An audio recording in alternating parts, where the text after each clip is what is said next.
Hai. Welcome back to Kompa alias komentator palsu. Bagaimana kabar kalian? Tentunya baik-baik saja kan? Namun buat kalian yang hari ini merasa kurang baik alias lagi sakit, bersyukurlah.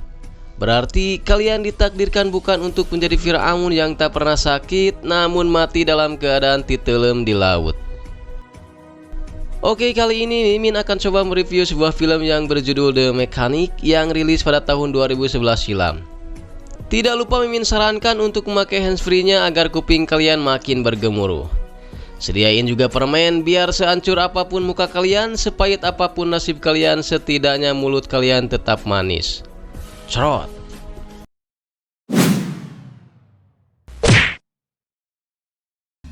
Di awal film kita langsung disuguhi praktek membunuhnya ala Bishop. Kali ini yang jadi targetnya adalah seorang bandar narkoba asal Kolombia yang gak disebutin namanya. Kita panggil aja Dadang ya. Dadang yang lelah setelah seharian capek jual beli narkoba langsung berenang di kolam pribadi sambil tidak lupa pakai kacamata anti kacoloknya. Layaknya Bangkong Korodok yang sudah lama gak nemu air, dia langsung terjun ke kolam tanpa bismillah. Namun ketika dia sedang asik berenang, di dalam kolam dia seperti melihat sesuatu. Dia berhenti sejenak dan mencoba untuk mengambilnya. Tiba-tiba ada seseorang yang menarik Dadang terus hingga ke dasar kolam. Dia berusaha untuk teriak,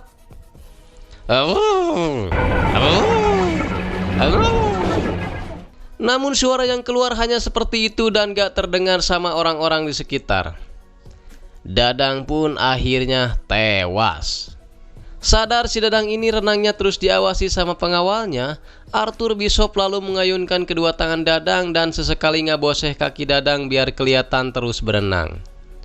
Gokil anjir. Setelah membunuh, Arthur dengan cepat mengganti pakaian.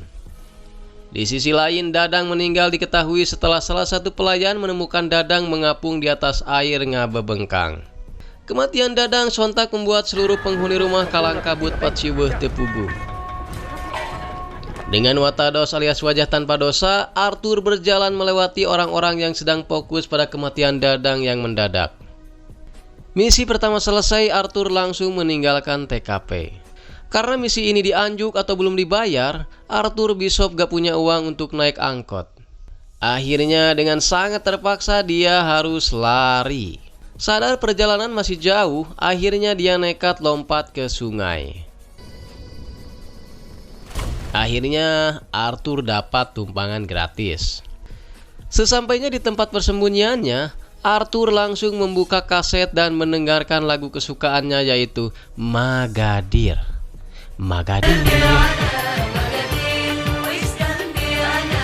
Di samping mendengarkan lagu Magadir, Arthur mengecek siapa saja target yang sudah dibunuh dan yang akan menjadi target berikutnya. Keesokan harinya sambil makan siomay Mang Atang, Arthur membuka laptopnya melihat berita kematian Dadang si bandar narkoba. Merasa diingatkan oleh berita tersebut bahwa dia belum dibayar, Arthur langsung pergi menagih uang atas pekerjaannya. Ternyata yang menyuruh Arthur itu adalah sahabat sekaligus mentornya sendiri yaitu Harry. Sembari memuji, Harry mengatakan bahwa dia tak salah milih Arthur untuk menyelesaikan tugasnya.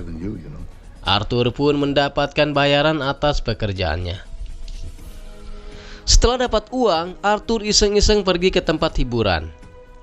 Biasalah orang bule, kalau punya uang, pasti bawaannya teh pengen hiburan sambil minum anget sari. Namun baru saja duduk, Arthur langsung dapat tawaran dari Neng Yuyun untuk ikut dansa. Sambil menggeol-geolkan pantatnya, Neng Yuyun menggoda Arthur. Arthur Bishop yang sedari tadi jaim akhirnya menyerah.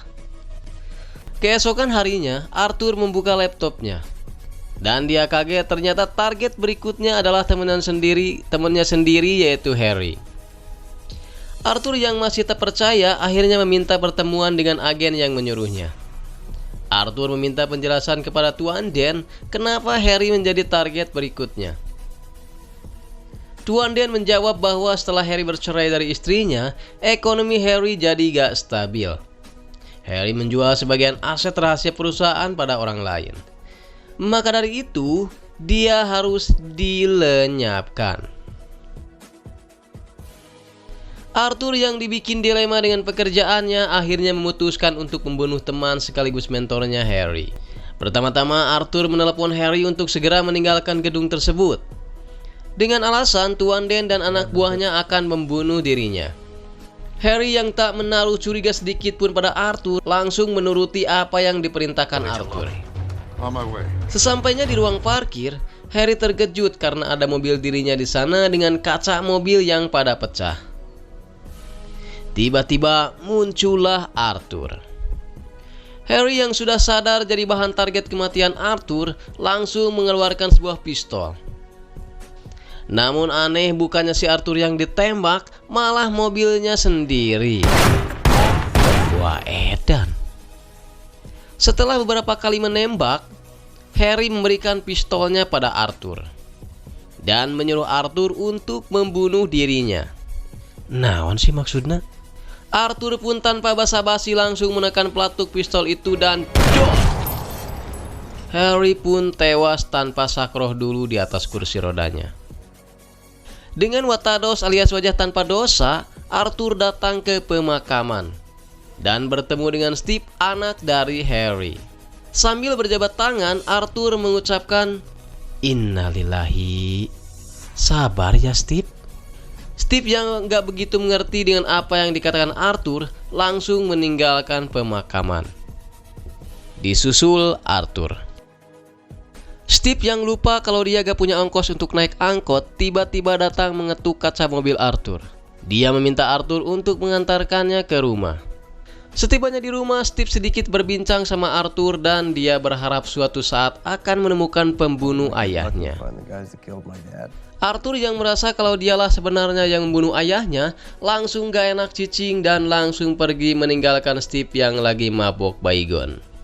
Di suatu pagi, Steve melihat Arthur berjalan dan kelihatannya dia sudah belanja di warung langganannya, warung Haji Enjo. Steve menghampiri Arthur sambil maksa ingin belajar tata cara membunuh orang yang baik dan benar. Namun Arthur tak bergeming. Dia malah menyuruh Steve untuk pulang dan mabok baygon lagi sampai were. Sempat menolak namun merasa gak enak sama almarhum ayahnya, akhirnya Arthur berubah pikiran dan memutuskan untuk bertemu Steve di tempat hewan peliharaan. Loh kok mau ngapain ya? Sambil menunjuk salah satu ekor anjing jenis Chihuahua, Arthur pun membeli anjing tersebut dan membawa pulang. Setibanya di rumah, Arthur memberikan pesan pada Steve untuk merawat anjing itu dengan baik. Ya, sungguh tega dirimu Tur. Niat Steve ingin belajar jadi pembunuh bayaran, malah disuruh ngurus kirik. Keesokan harinya Arthur menyuruh Steve untuk membawa anjingnya pergi ke kedai kopi dan menyuruh Steve untuk pesan kopi hitam. Biar anjingnya ngelel karena kepahitan kali ya. Selama 3 minggu setiap hari Steve melakukan rutinitas seperti itu. Saking terbiasanya dia main sama anjing, dengar suara telepon aja dia kagetnya kayak anjing yang lagi tilelap. Oke, kita tinggalkan anjing jahanam itu. Steve terus mengasah kemampuan menembaknya. Setelah dirasa sudah cukup mumpuni, kemudian Arthur mengajak Steve untuk melihat langsung bagaimana cara membunuh yang baik dan benar. Pertama-tama Arthur mengajak ngobrol korbannya. Setelah korbannya lengah, Arthur langsung mencekik korbannya dengan tali. Singkat cerita, korbannya pun tewas. Namun tak cukup sampai di situ. Agar terlihat tidak seperti korban pembunuhan, Arthur membelitkan tali ke leher korban sambil menyetel film erotis. Agar pas polisi meriksa, dia mati karena kebanyakan cokbun alias coli. Bukan mati karena dibunuh ya. Kini giliran Steve yang dikasih tugas sama Arthur. Steve harus membunuh orang yang selalu nongkrong di kedai kopi. Namanya Brooke. Dia seorang pembunuh bayaran. Dia juga seorang guy. Dia suka pria muda yang ganteng, putih, bewokan, dan otongnya panjang. Waduh, mimin banget itu mah. Arthur memberi Steve cairan buat ngeracun si Brooke. Kalau Mimin lihat-lihat sih itu kayaknya air liur komodo deh. Atau enggak ompol kelinci kali. Steve kali ini bersiap melakukan aksi perdananya sebagai pembunuh bayaran. Steve mengajak Brooke ke sebuah bar. Setelah Brooke pergi sebentar untuk memesan lagi minuman, Steve sebenarnya bisa saja memasukkan racun ke dalam minuman Brooke. Namun Steve malah kepikiran ingin membunuh korbannya sama persis dengan yang dilakukan Arthur. Steve pun diajak Brooke untuk pergi ke rumahnya untuk kembali minum anget sari. Tiba-tiba Brooke membuka celana Steve. Dan kini giliran Steve yang ngebat membuka celananya Brooke. Namun sedikit nakal, Brooke malah membanting Steve dan lebih memilih membuka celananya sendiri. Steve yang berpikir ini adalah kesempatan bagus, langsung mencekik leher Brooke dengan tali. Namun karena badan Steve yang kecil kayak pentul korek, Brooke bisa membalikan keadaan. Steve berbalik disiksa sama Brooke. Ini mah kayak ngeganggu genderuwo yang sedang patah hati ya. Steve berusaha membalas dengan memukulkan gelas ke kepala Brooke, namun sama sekali membuat Brooke seperti tak kesakitan. Steve masih terus disiksa. Steve sempat menusukkan obeng ke perut Brooke, namun dengan entengnya Brooke mencabutnya kembali. Anjing. Iya jelema kulitnya beli dari kudanil kali ya. Setelah dirasa Steve gak ada lagi harapan buat hidup, tiba-tiba Steve mengambil sebuah linggis kecil dan langsung mengarahkan ke kaki Brooke. Brooke terguling dan dengan cepat terus mengarahkan linggis ke arah anak perut Brooke. Brooke pun akhirnya mati. Sebagai rasa syukur karena Steve telah lulus ujian jadi seorang pembunuh, Steve mengajak Arthur nongkrong di warung Biisah untuk sekedar minum Power F. Tiba-tiba kayak kenal ya. Oh iya, baru ingat. Itu Neng Yuyun. Arthur yang kebetulan melihat Neng Yuyun pun langsung konak. Karena keingat sama kedahsyatan Neng Yuyun ketika memporak-porandakan adik kecil si Arthur. Arthur pun langsung pamit sama Steve sambil berkata, "Geus heubeul ya teu ngalentut." Kali ini gak lama setelah hasrat manusiawinya tersalurkan, Arthur lagi-lagi ninggalin Neng Yuyun gitu aja. Kasian banget ya Neng Yuyun. Oke, kita lupakan Neng Yuyun yang masih saja ditinggalin meski sudah dilentut. Arthur mendapatkan telepon dari Mr. Den dan memberi lagi Arthur pekerjaan untuk membunuh seseorang yang ada di foto. Seperti biasa, sebelum membunuh, Arthur terlebih dahulu mempelajari latar belakang orang yang akan menjadi targetnya. Ternyata yang menjadi targetnya kali ini adalah seorang nabi palsu bernama Andrew Paugen. Setelah dirasa cukup paham, mereka pun bersiap membawa peralatan yang dibutuhkan. Mereka harus manjat gedung karena si nabi palsu tinggalnya di lantai atas. Arthur dan Steve memasang kamera untuk memata-matai si nabi palsu tersebut. Mereka terus memantau. Di kamera terlihat seseorang telah menyuntikkan cairan polpit ke tangan Paugen. Polpit adalah singkatan dari ompol piit, di mana ompol piit ini berguna untuk membuat pikiran kita jadi rileks, namun tubuh akan mengalami kelemasan yang luar biasa. Tuh kan, lihat aja wajahnya. Kayak sapi yang baru saja dikurbankan ya. Setelah tahu targetnya sudah dalam keadaan tak berdaya, Arthur dan Steve masuk ke ruangan. Arthur langsung membukakan mulut si Paugen untuk memudahkan Steve membunuh dengan alat yang sering dipakai untuk mencuci motor tersebut. Setelah target mati, mereka langsung sembunyi di balik jendela yang sudah mereka gergaji. Salah satu pengawal si Paugen yang merasa janggal langsung memeriksa bosnya. Setelah yakin ada yang tak beres, dia langsung memanggil teman-temannya. "Kadari goblok!" Sontak membuat semua orang panik dan langsung masuk ruangan. Sial bagi Arthur dan Steve, baut Mur yang tadi hanya diam kini berontak menggelinding sendiri dan masuk ke ruangan, membuat orang-orang di sana curiga. Steve yang merasa terancam langsung mengeluarkan pistol dan menembak salah satu dari mereka, sehingga baku tembak pun gak bisa dihindari.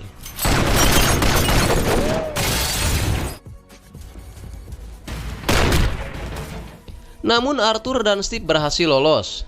Mereka berjalan berpisah agar tak dicurigai polisi. Keesokan harinya, tak seperti biasa, di dermaga kelihatannya sangat sepi. Arthur curiga dengan keadaan tersebut. Benar saja, beberapa orang suruhan Dan terlihat membawa senjata.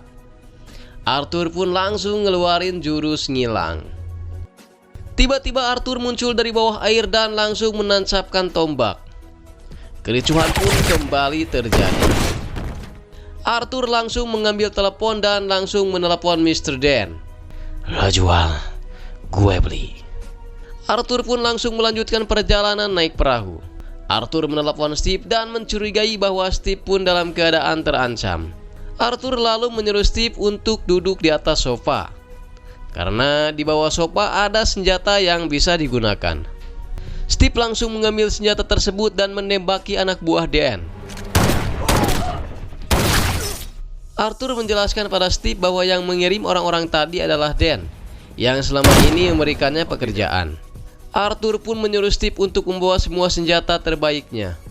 Namun, Steve menemukan sebuah pistol milik ayahnya yang membuat dia jadi curiga bahwa yang membunuh ayahnya mungkin saja si Arthur temannya sendiri.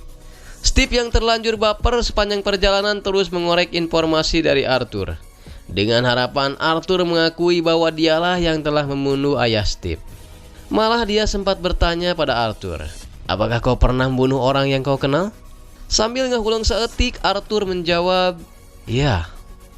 Setelah mendengar jawaban itu, Steve menjadi semakin yakin bahwa ayahnya dibunuh oleh Arthur. Matanya mulai berkaca-kaca. Oke, kita simpan dulu perasaan Steve yang sedang pabaliut. Tujuan selanjutnya Arthur adalah membunuh Mr. Dan. Sempat menelepon Arthur dan berkata bahwa kali ini dirinya akan menghabisi Arthur dalam kurun waktu 24 jam. Namun Arthur mengklaim bahwa dia sedang berada di gedung untuk membunuhnya terlebih dahulu. Mr. Dan yang merasa takut langsung mendapatkan pengawalan dari anak buahnya. Dan langsung meninggalkan gedung dengan pengawalan super ketat. Steve yang pengalaman pernah jadi supir bus Bandung Majalaya, kali ini mencoba menjalankan bis buatan Eropa. Disusul Arthur yang siap-siap tancap gas sambil terus melihat kamera pengintai. Arthur mulai memacu mobilnya. Arthur menabrakkan mobilnya ke salah satu mobil. Baku tembak pun kembali terjadi. Arthur langsung menaiki mobil besar dan menabrak semua mobil yang ada di depannya. Sementara itu dari arah berlawanan, Steve siap mengunci jalan agar Dan tak bisa kemana-mana. Salah satu mobil pengawal Dan menabrak mobil Steve hingga jebol. Kini giliran mobil Dan yang ditubruk.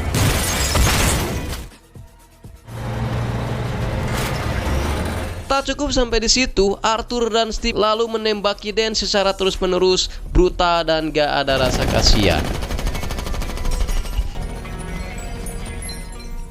Setelah membunuh Dan, mereka berdua lanjut pulang. Setelah tadi nyupiran, Steve merasa kehausan dan Arthur melihat senjata Harry ada pada Steve. Arthur mulai mencurigai Steve dan mulai gak enak rasaan. Ditambah Steve bilang bahwa pembalasan adalah yang terpenting. Kesempatan itu datang setelah kebetulan mobil mereka kehabisan bensin. Akhirnya Steve sendiri yang mengisi bensin ke mobil Arthur. Dan Steve membelokkan selang bensinnya sehingga bensinnya ucrat-acret kamana wae. Sambil mengeluarkan pistol, Steve langsung menembaki bensin yang berceceran di bawah mobil. Dan akhirnya mobilnya meledak. Setelah merasa dendamnya terbalaskan, Steve pulang ke tempat Arthur dan menyetel lagu kesukaan Arthur biasa, Magadir. Setelah itu Steve langsung pergi menaiki mobil kesayangan Arthur. Namun baru saja melaju, tiba-tiba Steve melihat sebuah surat. Dan ketika dibuka, "Steve, kalau kau baca surat ini berarti kau mati. Bishop." Dibarengi dengan tawa Steve, mobil pun langsung meledak.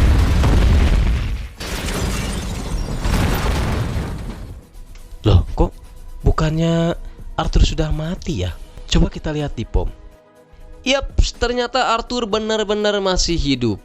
dan lagi anteng menonton kejadian dirinya yang selamat dari pembunuhan Steve. Gokil anjir. Ulangi coba.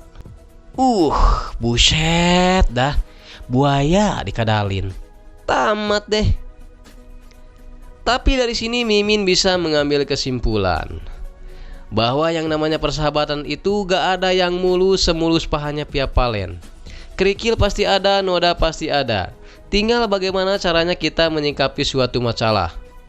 Bicarakanlah baik-baik, dan kalaupun kita salah, coba beranilah meminta maaf. Jangan tunggu lebaran ya. Oke, salam cerot.